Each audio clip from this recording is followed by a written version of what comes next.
चाहिए सबसे ज्यादा चीजें क्या हमें कॉमन दिखती हैं, राइट?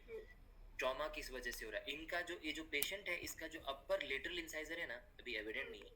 अपर लेटरल इंसाइजर ना कॉन्स्टेंटली डीप बाइट का केस है, you I think you know what a deep bite, वो डीप बाइट का ना अपर लेटरल से परसिस्टेंट ट्रॉमा हो रहा है इधर पे।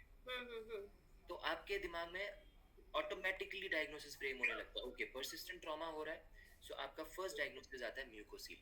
यस, यही मैं जानना चाहती थी क्योंकि ट्रॉमा मतलब ये बेसिकली होता है ट्रॉमा से, तो ट्रॉमा कहाँ से आ रहा था? कोई trauma abdomen is from the side? Two two, trauma two से आ रहा है, second I would say second quadrant का लेटरल इंसाइजर। Okay fine.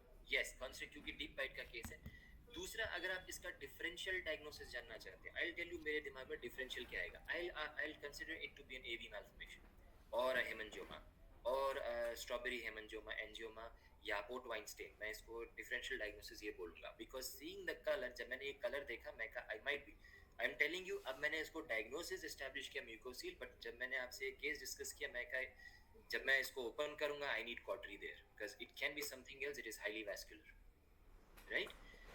म्यूकोसील देखो, जब हम डील करते हैं, एक आपने प्रोविजनल डायग्नोसिस फ्रेम किया, मैं कहा ओके क्योंकि लेटरल इंसाइजर से ट्रॉमा आ रहा है, हमें म्यूकोसील ही लग रहा है। But seeing the purplish hue, मेरे pull back of the mind I had this thing, it can turn out when I give an incision, it can turn out to be something else, an AV malformation, okay? एक I would से Venus हेमंजियोमा, क्योंकि see the vascularity here.